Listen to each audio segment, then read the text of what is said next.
What a blast from the past, rocking out the King's Cove intro to come back for this AlphaStar cast. Now this time we have a bit of a joke, right? And this one comes from Astrin on Twitch, who says, why did the Clydesdale give the pony a glass of water?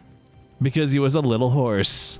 Welcome back, YouTube. If you guys want your jokes, submit them down below. Hit me up in the comment section, and maybe I'll take one of your terrible dad jokes and use them in a future AlphaStar cast. For now, though, let's hop into the intros. To the top left, piloting the Red Zerg, we have the one and only AlphaStar.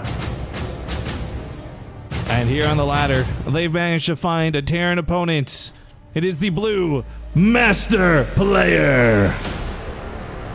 Now, for those who don't know, Deepmind, they gave it all these replays, but they also managed to scrub all the cool stuff, like the names and also the chat out of it. I think this is understandable because some of the chat from some of these games has been maybe a little salty, a little upset, but regardless, I'm just sad because we don't have AlphaStar giving us a good old good luck, have funs, and GGs to make it look a little bit more human. But one thing is for sure, AlphaStar Zerg has been looking pretty good. We haven't seen too many losses, but there have been some, obviously. AlphaStar is not infallible. And right now, this matchup's in a kind of funny spot, but I will quickly note for the hardcore AlphaStar fans out there, this one comes from the final version of AlphaStar, so this comes from its later replays in the replay pack. And typically AlphaStar has been hitting a lot of Grandmaster players, but there are a couple of Master players in that same mix, and that's one of the replays we're looking at now. So this is not one of the early versions of AlphaStar that we saw initially released on the ladder. This is one of the final versions as it got closer to its Grandmaster goal, which kudos on achieving. But AlphaStar, I don't know, we've seen a cool mix of builds. It does seem to have more than one build in its pocket per matchup, not just depending on Roach Ravagers or just depending on Lings. And I think one thing we've seen very consistently, and I've been talking about this for a lot in many different AlphaStar casts, is its macro is insane. If this goes late game, I think it favors AlphaStar, not just because of the state of Zerg right now, but because of AlphaStar. This Reaper is also kind of denied its scout. It did catch one of the Zerglings, which was nice, but starts considering heading home when realistically it would love to have scouted or maybe even messed with the drone, timing it the third. Regardless, it's just looking for information right now. And this is important as well because one of the big things this Reaper looks for in this scout is to see whether there's like a fast Roach Warren or something really alarming and red flag down on the map. But no, it's going to see a third base, and frankly our human player's pretty set. There's nothing to really worry about, no need for an early bunker. And ooh, hold the phone. Our Terran's gonna get a little bit cheesy, possibly a little all in. 2 tech labs at a time are not just for a 6 stim combat shield timing or anything like that. That's gonna be some quicker Marauders too. So whether it's Roaches, whether it's Zerglings, there's a very powerful but kind of tentative to say all in push coming out of our Terran. It's not so much that the timings are sacrificed for the factory and the starport. I mean, tech will be delayed, whatever. But it's that if this first attack does really well, our Terran could win the game in a matter of minutes. If the attack goes really poorly, our Terran player's so far behind from this. So that's why I'm like really tentative to call this an all-in. It is without question a dedicated attack, and it's a blitz that is so powerful. I've seen it beat Grandmaster players, and we've cast many of those games through European pros. But is it going to work this time? I mean, it is going up against AlphaStar. Oh, I got the cool... I think those are the Emojin Marines, I believe. Sorry, admiring the skin pack. A lot of these AlphaStar casts have had pretty basic skins on. But while there's a small hiccup on the gas, AlphaStar has since corrected it. Having some trouble dealing with his Reaper, this is kind of annoying.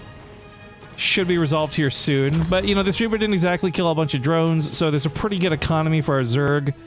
But the problem with economy in StarCraft 2 is you can have, you know, this extra 10 workers over your opponent, but you're not going to see the returns from that for a few minutes in the game. So if our player pushes out with a push like this, which by the way, it is not Marauders with there being no roaches in play. That's the kudos to the Reaper confirming there was no need to spend money on it, but instead just lots and lots of Marines with the emphasis on stim combat shields. This is a push that is going to do so much damage theoretically that all that economy doesn't get a chance to come into effect. He doesn't have, AlphaStar won't have a chance to use all that extra money ideally to build the units to overwhelm. Or overwhelm. But I do like that there are Marauders mixed into the follow-up. This might be the most efficient wall. It's weird to see because it cuts off to 2 bases, but as long as there's no counterattack from Lings, there's no real threat. Trying to get to the mineral lines. This is a bit of an anti-timing as it's hitting seconds before stim is done. Our blue Terran may have jumped the shark on this one and gone in a little bit too soon. Still going to trade out pretty well with these Marines, but the difference of stim versus no stim, this should have been a massacre favoring the Terran. Instead, AlphaStar actually cleans it up. And that timing mistake was, seriously, I believe if I looked correctly, about 10 seconds. If they had waited 10 seconds, that would have been so much better for our Terran. Oh, depots are down too. This is a problem. This was a good wall setup. AlphaStar backing away that will give our blue Terran time to raise those depots. There's no counterattack option for AlphaStar in this case. Not yet. There will be eventually. But at the moment, Rotorn's not done, and just Lings can't break a wall, so backing away makes the most sense. There is a follow-up move out of this, by the way, and more barracks are coming down, so this, at this point, even though there's a 3rd command center on the way, this is kind of all in for our Terran. They've made a terrible mistake in the early game that they have to recover off of, and they can't just out-macro to win. Also, I don't know, this is some weird building placement with the engineering base. Whatever, it works, I guess. But the idea of a 3rd base in this double upgrade game, this is dependent on this doing so much damage. And I don't know if this has the potential to do that much damage. Scans go ahead to clean up some of the creep, which is a nice move there. AlphaStar has a lot of Lings running around, looking to set up a surround, or maybe a counterattack even, praying that the depots are down again, but that's not the case. Medevacs are splitting left and right. Actually, this is pretty good for our Terran as our Zerg will be massively out of position to defend this, but oh no, raise the depots. Oh no. If the depots are raised, this is an easy hold, but without them being raised, there's not enough bio to deal with this. Picks up and the Medevacs again, drops commands on the other side of the field. No threat to the natural base, but Medevac here down means this drop has already been cleaned up before it got started. Same with this one over here. Not really killing any workers from this as AlphaStar pulled away very quickly. Back on the other side of the map, this command center could be lifted, so not too worried about that.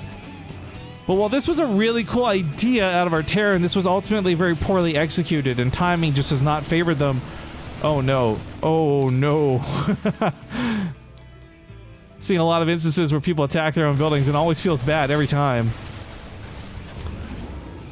I mean, I really applaud the effort, and I really think that handled slightly differently, this game would look much better for the Terran.